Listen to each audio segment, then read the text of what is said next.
اللہم صلی علی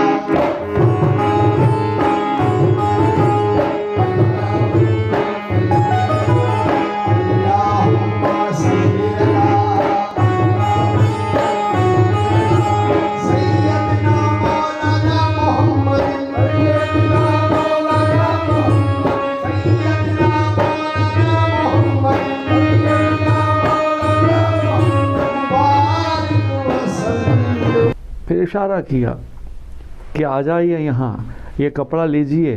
کپڑا ڈالا بڑا جڑا موٹا. اس نے کپڑا لیا، اپنے آپ کو کپڑوں سے ڈھانپ دیا. پھر باہر آیا نہیں، آئی، اور پھر کچھ کپڑے اس کو دیے، اس نے پہنے اور گھر لے گئے. وہ بندہ چپ چاپ کہے کہ میں تھا تو کوئی مانے نہیں، اور کہے تو پاگل ہو گیا ہے کیا، تھی ہے. اب چپ چاپ اب لوگ گھر میں باتیں کریں کہ بیچاری حادثے سے کوئی حادثہ ہوا ہوگا، گھر والے نے نکال دیا ہوگا، اس نے ایسے ہی ڈبکی مار دی ہوگی، پریشان ہوگی. وہ چپ سنے. اگر بولے کہ ایسا کچھ نہیں، میں تو یہ وہ، کوئی ماننے کو تیار نہیں. اب کیا کیا جائے؟ وہ سوچ کرتا ہے. پھر پوچھا کچھ دنوں کے بعد، یہ کون سا مقام ہے، یہ کیا ہے، کیوں ہے؟ لوگوں نے بولا کہ بھئی یہ تو عربستان ہے، عرب کے ملک ہے، کوئی جزیرہ ہے. تجھے چلو ہوش تو آیا. آج 4-5 دن کے بعد پھر چپ ہو گیا، ہو گئی. اب کرے تو کیا کرے؟ اب اپنی وہ دھن میں رہتا ہے کہ میں کیا کروں، کیسے نکلوں یہاں سے. اب باتوں میں گھر میں ایک دوسرے سے محبت ہو گئی، مگر وہ دھیان اس کو کہ میں کیا تھا اور کیا ہو گئی. اب گھر والوں نے بھی جو ہے ایک دوسرے سے کہا کہ ہمارا بھی بیٹا جوان ہے، یہ بھی جوان ہے، شادی کرا دیتے ہیں. وہ پریشان، کہے کہ میں تھا، کوئی مانے نہیں، اور کہے کہ تھی ہے، اور تھا کیسے ہے. اللہ اکبر. اب کچھ ہی مہینے بعد، 4-5 مہینے بعد سمجھو، کچھ ہی مہینے کے بعد زبردستی لوگوں نے کی شادی کرا دی. اب وہ سوچے، گھر والے بھی کہے کہ کم عقل ہے، سمجھ نہیں ہے، ٹینشن ہے، کوئی حادثہ ہوا ہے، چپ چاپ رہتا ہے. اب جو بھی ہو، چلو شادی کرا دیتے ہیں، یہاں ٹھیک ہو جائے گی، شادی کرا دی. اب صاحب دماغ میں، حاضرین ناظرین، دماغ میں یہی بس چلتا ہے، اس کو اندر سوچ رہا ہے کہ اب کیا ہوگا میرا.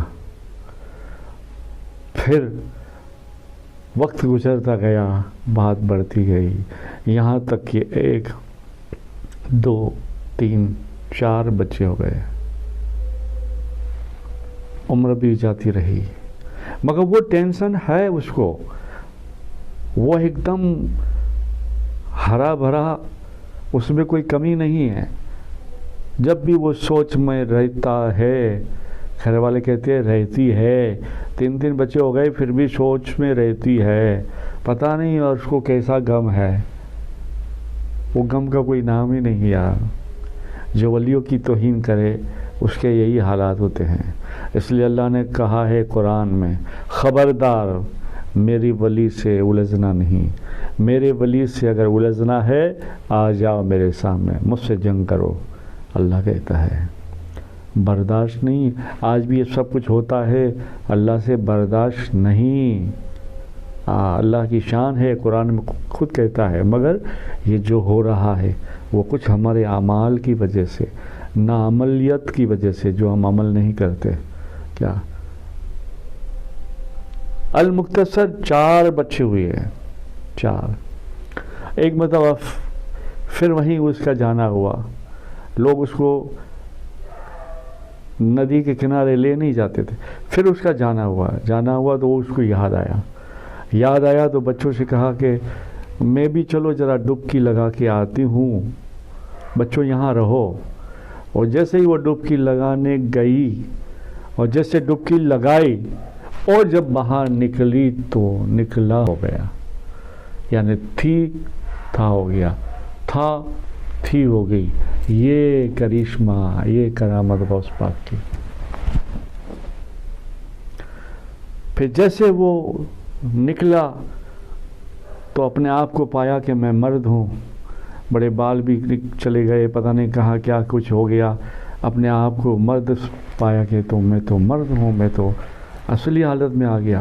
جب کنارے آیا تو کپڑوں کو دیکھا ایسا جیسے آج ابھی اس نے اتار کے رکھے ہیں، پھر کپڑے پہنے اور دماغ میں وہی خیال، یہ کیا؟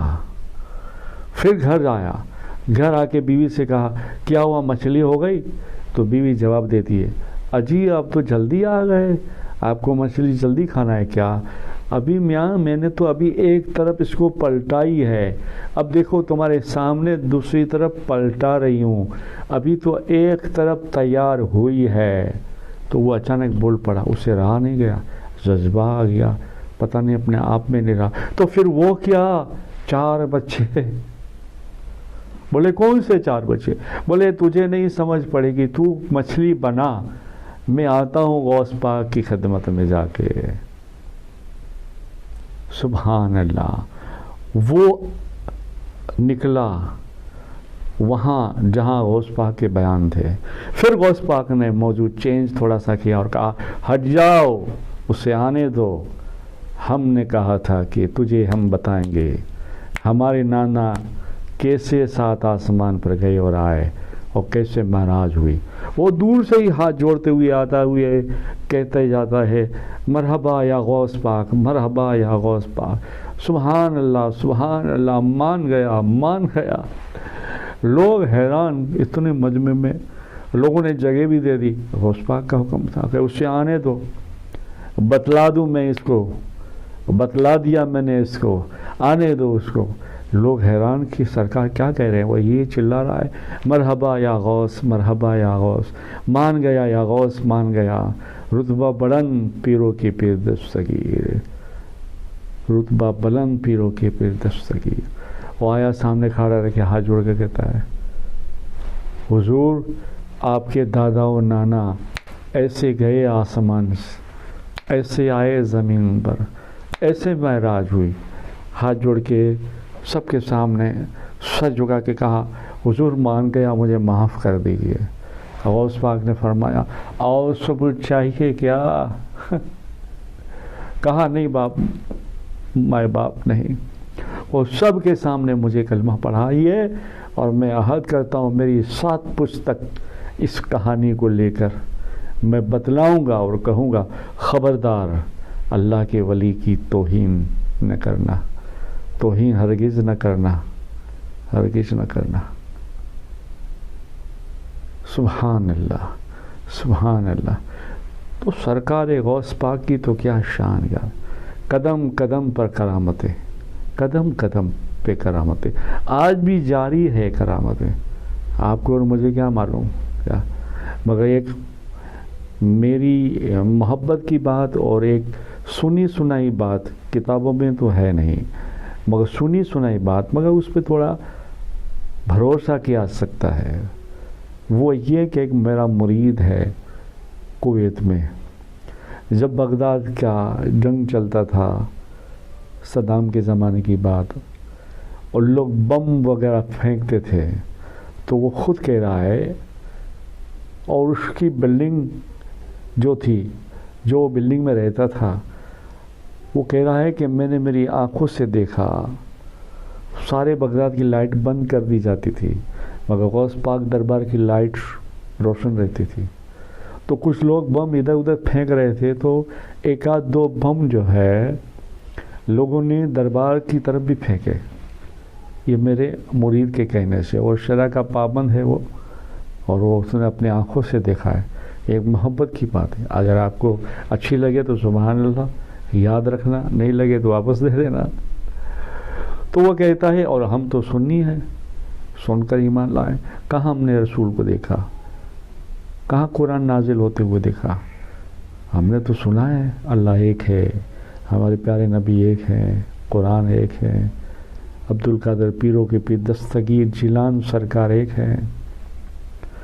تو وہ کہہ رہا ہے کہ بغداد کے دربار میں روشنی تھی اور لوگوں نے بم گرائے، تو بولے میں نے میری آنکھوں سے دیکھا ایک سفید رنگ کے نورانی بزرگ، اور اس نے باقاعدہ کالی کملی جیسا پورا خرقہ یا کرتا پہنا ہے اور کھڑے ہیں دربار میں.